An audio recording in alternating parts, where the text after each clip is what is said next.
Armenia Azerbaijan में जारी है खूनी संघर्ष। अजरबैजान ने दागे प्रतिबंधित क्लस्टर बम। दोस्तों, दो देशों आर्मेनिया और अजरबैजान में नागोर्नो काराबाख इलाके को लेकर 27 सितंबर से जारी जंग में अजरबैजान की क्रूरता निकलकर सामने आई है। अजरबैजान की सेना दुनिया भर में प्रतिबंधित क्लस्टर बमों का इस्तेमाल कर रही है। यही नहीं, कई बम तो रिहायशी इलाके में गिरे हैं। इस जंग में अब तक कम से कम 266 लोग मारे गए हैं और इसमें 45 आम नागरिक शामिल हैं। अजरबैजान की सेना बेहद घातक क्लस्टर बमों का इस्तेमाल कर रही है। इन बमों में से निकले बिना हटे छोटे छोटे बम नागोर्नो काराबाख की राजधानी स्टेट पॉनकर्ट में बिखरे देखे जा सकते हैं। नागोर्नो काराबाख के अधिकारियों का कहना है कि इस जंग में उसके अब तक 220 सैनिक मारे जा चुके हैं। वही आर्मेनिया सरकार का दावा है कि 21 आम नागरिक अजरबैजान के हमले में मारे गए हैं और 82 अन्य बुरी तरह से घायल हो गए हैं। आर्मेनिया का कहना है कि अजरबैजान के सैनिक तोपों और रॉकेट से स्टेपनकर्ट को निशाना बना रहे हैं। उधर अजरबैजान के रक्षा मंत्रालय ने दावा किया है कि आर्मेनियाई सुरक्षा बल उसके गांजा शहर को निशाना बनाने के बाद अब 3 अन्य कस्बों में बमबारी कर रहे हैं। तमाम अंतर्राष्ट्रीय प्रयासों के बाद भी दोनों में से कोई भी पक्ष झुकने को तैयार नहीं दिख रहा है। स्टेपनकर्ट में करीब 50,000 लोग रहते हैं और ये शहर भारी बमबारी से धुएं और राख से भरता जा रहा है। सड़कों पर रॉकेट और क्लस्टर बम पड़े हैं। आम नागरिकों को जमीन के अंदर बने शेल्टर के अंदर अपनी जिंदगी बितानी पड़ रही है। अजरबैजान और आर्मेनिया का कहना है कि दक्षिण कॉकेशस इलाके में पिछले 25 सालों में हो रही सबसे घातक लड़ाई में मरने वालों की संख्या बढ़ती जा रही है। अगस्त 2019 में पाकिस्तान ने सीमा पर गोलीबारी के दौरान भारत पर इसी तरह के क्लस्टर बमों के इस्तेमाल किए जाने का आरोप लगाया था, मगर कोई सबूत नहीं दिखा पाया था। दरअसल पाकिस्तान नियंत्रण रेखा पर बिना उकसावे की फायरिंग कर रहा था।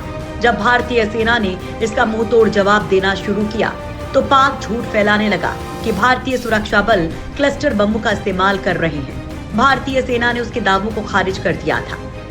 दुनिया भर में 109 देशों में बैन है क्लस्टर बम। क्लस्टर बम खास तरह के बम होते हैं जो एक साथ सैकड़ों छोटे छोटे बमों से बनते हैं। फटने पर ये बड़े इलाके में फैल जाते हैं और अधिक संख्या में लोगों को घायल करते हैं। क्लस्टर बम बेहद खतरनाक और विनाशक माने जाते हैं। इसे बमों का एक गुच्छा भी कहा जा सकता है। इसे लड़ाकू विमानों से गिराया जाता है। एक ही क्लस्टर बम में कई बम गुच्छे के रूप में होते हैं। दागे जाने के बाद क्लस्टर बम अपने भीतर के बमों को गिराने से पहले हवा में मीलों तक उड़ सकते हैं। ये जहां गिरते हैं वहां 25 से 30 मीटर के दायरे में भारी तबाही मचाते हैं। दुनिया के 109 देशों ने कई साल तक नुकसान पहुंचाने वाले क्लस्टर बम के इस्तेमालों पर बैन लगा दिया है। अभी तक ना तो आर्मेनिया और ना ही अजरबैजान ने इस समझौते पर हस्ताक्षर किया है। विशेषज्ञों का कहना है कि शहरी क्षेत्रों में अजरबैजान के क्लस्टर बम से आने वाले समय में गलती से बड़ी संख्या में आम नागरिक मारे जाएंगे। बताया जा रहा है कि अजरबैजान को हथियारों की आपूर्ति इजराइल और तुर्की कर रहे हैं। तुर्की के आने से दोनों देशों में बढ़ी तकरार। नागोर्नो काराबाख में तनाव के बीच तुर्की ने आर्मेनिया को धमकी दी है कि दुनिया हमारी दहाड़ को सुनेगी। इस धमकी के बाद आर्मेनिया और अजरबैजान की जंग में रूस और तुर्की के इसमें कूदने का खतरा पैदा हो गया है। रूस जहां आर्मेनिया का समर्थन कर रहा है, वहीं अजरबैजान के साथ नाटो देश तुर्की और इजराइल है। इस युद्ध में अगर परमाणु हथियारों से लैस सुपर पावर रूस आता है तो महायुद्ध का खतरा पैदा हो सकता है। फ्रांस भी खुलकर आर्मेनिया के समर्थन में आ गया है। आर्मेनिया और अजरबैजान की सेनाओं के बीच नागोर्नो काराबाख इलाके में लड़ाई बढ़ती जा रही है। दोनों तरफ से भारी गोलीबारी हो रही है। समाचार एजेंसी रॉयटर्स के मुताबिक अजरबैजान का कहना है कि नागोर्नो काराबाख के बाहर के उसके शहरों पर हमले के बाद लड़ाई पाइपलाइंस के नजदीक पहुंच गई है, जहां से यूरोप को गैस और तेल की आपूर्ति होती है। एजेंसी AFP के मुताबिक रूस, अमेरिका और फ्रांस ने आर्मेनिया और अजरबैजान से बिना शर्त संघर्ष विराम के लिए कहा है। दोनों देशों के विदेश मंत्रियों ने एक संयुक्त बयान में कहा कि कथित तौर पर रिहायशी इलाकों को निशाना बनाकर टकराव बढ़ाने से इलाके में स्थिरता के लिए खतरा पैदा हो गया है।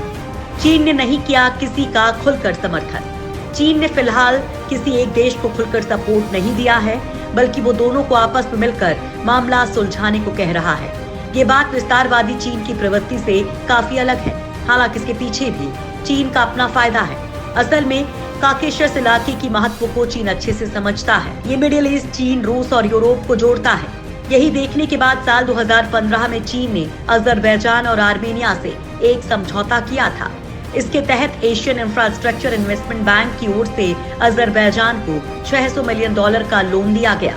ये गैस पाइपलाइन के लिए था।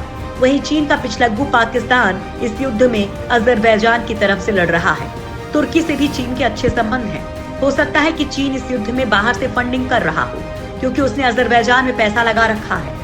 साल 2019 में अजरबैजान और चीन के बीच $800 मिलियन से ज्यादा की डील हुई थी। ये नॉन ऑयल सेक्टर में दोनों देशों के सहयोग के लिए थी। ये रिश्ता गहराता ही चला गया और फिलहाल अजरबैजान चीन का सबसे बड़ा ट्रेडिंग पार्टनर है। इसके अलावा चीन अपने बेल्ट एंड रोड इनिशिएटिव के लिए भी अजरबैजान की ओर देख रहा है। बाकू रेलवे के जरिए तुर्की तक चीन का सामान पहुंचाने की अवधि इससे काफी घट जाएगी। ऐसे में चीन कभी भी अजरबैजान का नुकसान नहीं होने देगा, क्योंकि अगर अजरबैजान को नुकसान हुआ तो चीन का ही पैसा डूबेगा। इसलिए हो सकता है कि चीन अंदर खाने में मदद कर रहा हो, लेकिन आर्मीनिया के साथ भी चीन के रिश्ते बढ़िया हैं। इसने साल 2015 में ही चीन के साथ सिल्क रोड बेल्ट पर दस्तखत किए थे। अगर देखा जाए तो आर्मेनिया में चीन को लेकर ज्यादा खुलापन है। दक्षिण काकेशस में इसी देश में सबसे पहले चीन का कन्फ्यूशियस संस्थान खुला था। सोवियत संघ के विघटन के बाद से अब तक आर्मेनिया में दूसरी सबसे बड़ी चीनी एम्बेसी है। दोनों देशों के बीच व्यापारिक समझौते भी अजरबैजान से कहीं ज्यादा हैं। चीन के किसी भी पक्ष में खड़े न होने की वजह भी यही है कि वो दोनों देशों को शांति से मामला सुलझाने की नसीहत दे रहा है।